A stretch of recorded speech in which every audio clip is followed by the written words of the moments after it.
สบายดีทุกคนมื้อนี้พบพอกันคือเก่าคือเดิมที่ช่องพระแพนนุสรามื้อนี้ค่อยพาทุกคนมาเฮ็ดบุญอยู่ที่พระธาตุโพนเนาะมากับเอื้อยเนาะทุกคนเพิ่นย่างน้ำหลังเฮาหากันมาฮอดเนาะบรรยากาศมื้อนี้ครึมๆอากาศดีได้ทุกคนเอ้ยมื้อนี้เป็นวันศีลวันใหญ่วันศีลใหญ่เว้าผิดตกโอ้ย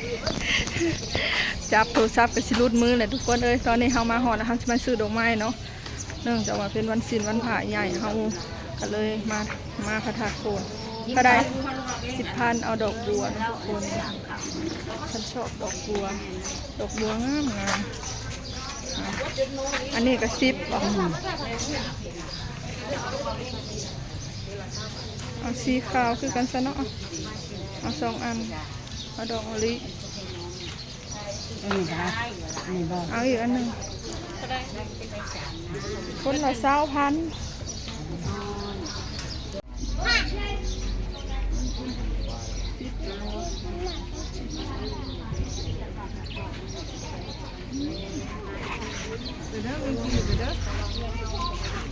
นางไปอีละไปย่างขึ้นมาลูก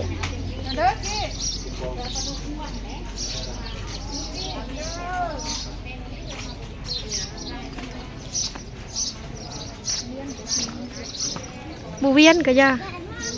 บ่ทอดเกิบลูกละ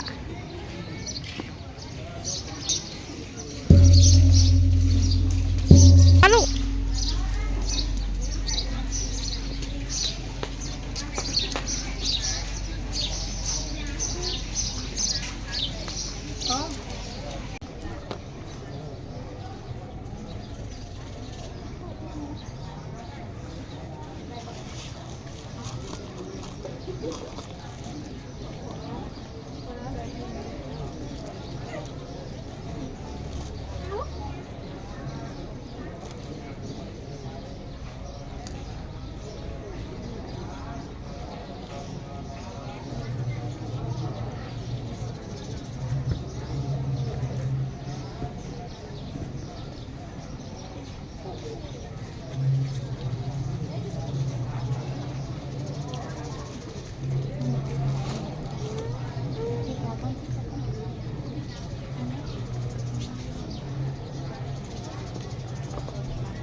ป้าไปซื้อขนมในนายป้าลุกป้าในนายป้าซื้อนมป้ามึงไปซื้อรถต้องลงรถป้าป้าซื้อเครื่องเล่นป้าลุกซื้อป้า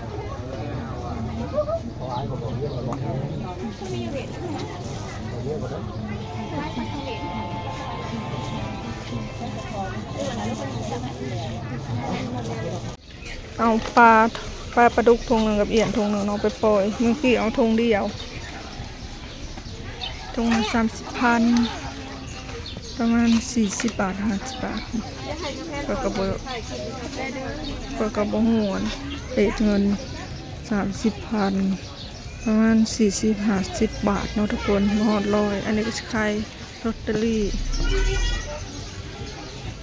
ก็อยากฟันดีเด้ทุกคนเขาจะได้ซื้อเบิ่งเนาะเผื่อว่าส่งมันคนค้าลอตเตอรี่หลายทางเขาวัดทางบ่อนปล่อยปูปล่อยปลาเขามีบัดเปิดก็ซื้อปลาดุกทงหนึ่งกับเอี่ยนทงหนึ่งเนาะทุกคนบ่อนเขาจะปล่อยปลาก็ได้ปล่อยลงใส่นี่ค่ะปล่อยก็มีแต่ปลาใหญ่ชอบก่อนแต่ละเถื่อปลาก้าบนปล่อยปลาที่นี่ดูปล่อยใช่นี่ก็คือเก่าแล้วมันลอยออกนอกมันก็ถือปลาใหญ่กินคือเก่ายังสมมาฮะอย่าไปส่งเอาไว้ครับที่ทานได้ปล่อยยังไม่ได้กูว่าเพื่อนทานกินนี่เปล่า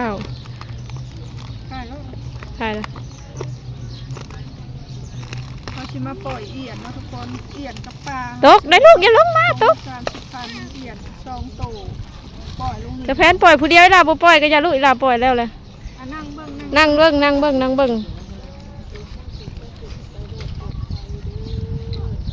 เป็นอย่างก็ไป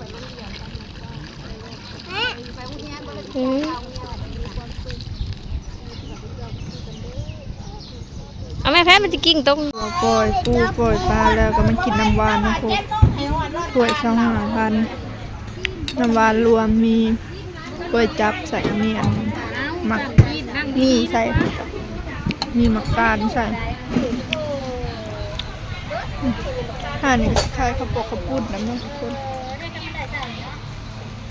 คล้ายข้าวปุ้งข้าวปุ้นคล้ายน้ำวงน้ำหวานอันนี้สิเป็นเครื่องที่ว่ากินกับข้าวปุ้นอะไรเนาะแต่ห้องบ่ย่างเขาก็เลยบ่กินถ้วย25,000ทุกคนข้าวปุ้นก็คือกันอยู่ข้างๆกันพระธาตุเลยเนาะแล้วนี่ก็สิมีคายตอกไอติมน้ำในคือข้าวเปียกข้าวน้ำปิ้งไก่ปิ้งกลางของแห้งของสดทั้งไม้มักตอกเนาะทุกคนเดี๋ยวสิพาไปหลอกเบิ่งเนาะว่ามีหยังไงเสร็จปากแล้วนะปากเปื้อนเสร็จปากแล้วม่วนบ่ได้มามื้อนี้ฮะโอ้มิวกี้ม่วนอยู่บ่ถามกับบ่ปากถามกับบ่ปากมื้อก่อนทุกคนวันนี้ไปเลาะเบิ่งก่อนว่ามีหยังให้ซื้อเงินก็บ่ค่อยหลายดอกแต่ว่ายังมาเฮ็ดบุญเฮ็ดทานเนาะ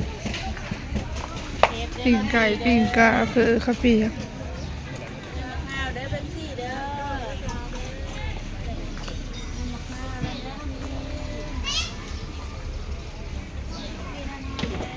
ทุเรีย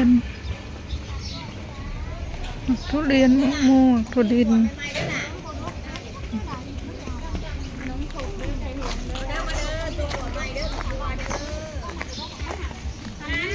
ทางเข้ากระทาดโฟนทุกคนรถมา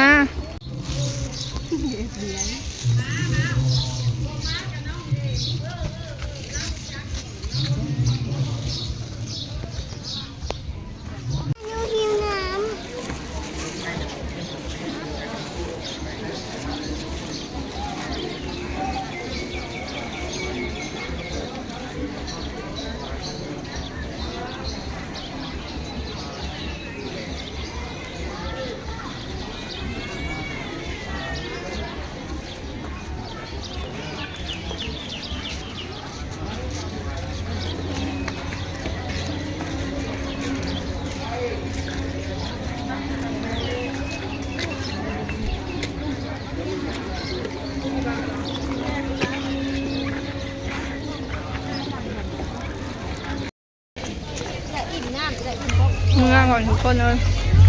ไปกินปลาหมึกไหมเนี่ยกับน้ำหวานถ้วยน้องบัวแดดก็เลยได้ห้อน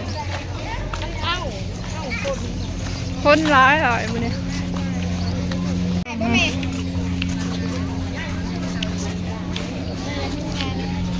วันมาได้แล้ว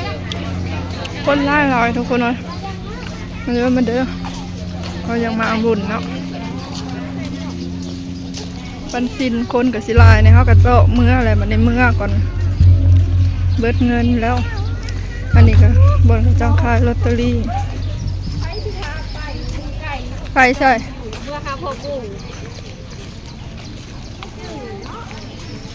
ขายลอตเตอรี่เมื่อก่อนทุกคนแดดเลยแดดฝนว่าอยู่ในได้เชียงเอาจ้ะสีเอา